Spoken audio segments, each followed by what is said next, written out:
Pernah dengar soal Satrio Piningit? Nah, ini dia salah satu ramalan paling misterius dari mistisisme Jawa.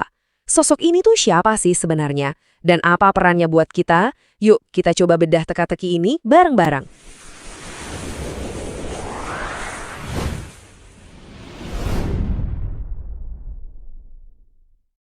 Oke, pertanyaannya kelihatannya simpel ya. Siapakah Satrio Piningit? Tapi jangan salah, jawabannya ini, jauh lebih dalam dan seru dari yang mungkin kita kira.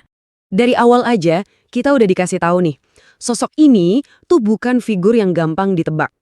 Tulisannya jelas, dia itu sosok yang masih menjadi teka-teki. Dan misteri inilah yang jadi kunci dari semuanya. Oke, mari kita kupas lapisan pertama teka-teki ini. Ramalannya bilang dia ini seorang panglima perang. Eits, tapi jangan bayangin jenderal pakai seragam militer dulu ya. Perannya itu jauh-jauh lebih dari itu. Nah, ini dia nih poin pentingnya. Panglima perang di sini tuh bukan soal taktik perang fisik, sama sekali bukan. Ini adalah peran spiritual. Dia itu semacam komandan yang dipilih khusus buat memimpin perang, tapi di alam gaib, alam yang nggak kelihatan sama kita. Terus apa sih yang bikin Panglima ini spesial banget? Pertama, dia itu bukan dipilih sama manusia loh, tapi langsung sama Sang Pencipta. Terus, dia juga dibekali kemampuan spiritual yang, levelnya tinggi banget. Punya kekuatan cakra, itu loh pusat energi di tubuh, yang luar biasa. Pokoknya, ini sosok yang kekuatannya susah kita bayangin. Dan disinilah ceritanya jadi makin di luar nalar. Kemampuannya itu ditekankan banget, ada di luar akal manusia. Jadi ini bukan soal skill atau bakat yang bisa dilatih ya, tapi ini benar-benar kekuatan dari dimensi lain, sesuatu yang nggak bisa kita ukur pakai logika biasa. Oke, sekarang pasti pada mikir kan, kalau dia sekuat itu kok kita nggak pernah lihat di mana dia sekarang? Nah, jawabannya ini membawa kita ke misteri selanjutnya, yaitu soal kekuatannya yang sengaja dikunci. Sebenarnya namanya itu sendiri udah jadi petunjuk loh, Piningit. Itu artinya disembunyikan atau dirahasiakan. Jadi emang dari sananya identitas dia itu ya tersembunyi. Logis kan pertanyaannya? Buat apa punya kekuatan super kalau harus disembunyiin terus? Nah, ternyata ada alasannya. Dan alasannya ini spesifik banget. Gampangnya gini, penyembunyian ini tuh kayak sistem keamanan. Kekuatannya dikunci baik dari dalam maupun dari luar. Tujuannya buat melindungi dia dari orang-orang yang punya niat jahat yang mau manfaatin kekuatannya buat kepentingan sendiri. Makanya, dia jadi susah banget dilacak. Oke, jadi kalau Satrio Piningit ini disembunyikan buat dilindungi, terus dia ngapain dong selama ini? Apa dia cuma diam aja? Jawabannya, enggak. Justru, dia lagi sibuk banget. Dia ada di tengah-tengah pertempuran yang luar biasa besar. Jadi, catat ya, Satrio Piningit ini bukannya nunggu waktu yang tepat. Dia itu sudah berperang, sekarang juga. Cuma medan perangnya itu bukan di dunia kita.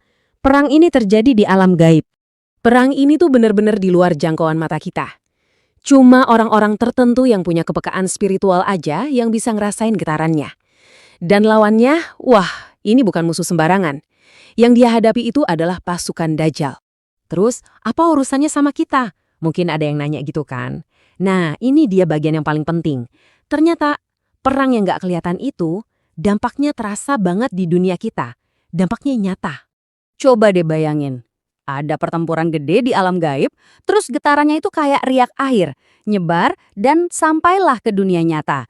Jadi dua alam ini tuh nyambung, lebih erat dari yang kita pikir. Intinya ada di kalimat ini nih, perangnya dalam gaib bisa dirasakan di dunia nyata. Jadi ini bukan dua dunia yang jalan sendiri-sendiri ya.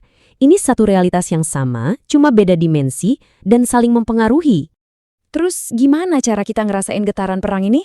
Jawabannya, coba lihat di sekeliling kita. Lihat alam, fenomena-fenomena alam yang aneh, bencana, atau pergerakan alam yang nggak stabil, semua itu katanya adalah cerminan fisik dari perang besar di alam sana.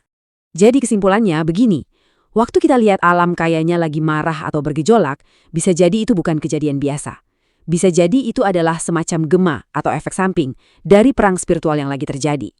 Dan ramalan ini membawa kita ke sebuah titik yang jujur bikin deg-degan. Katanya mungkin sekarang ini kelihatannya semua adem ayem, tenang. Tapi keadaan tenang ini nggak akan lama. sesuatu yang besar bakal berubah. Dan katanya, nggak lama lagi. Dan nanti saat perubahan itu tiba, alamlah yang akan bicara. Alam yang akan menunjukkan semuanya. Kebenaran dan hasil akhir dari perang gaib itu bakal kelihatan oleh kita semua. Ini ninggalin kita sama satu pertanyaan besar kan? Kalau alam ini cerminnya dan perangnya masih terus berlangsung, kira-kira fenomena apa lagi ya yang bakal kita lihat sebagai tandanya?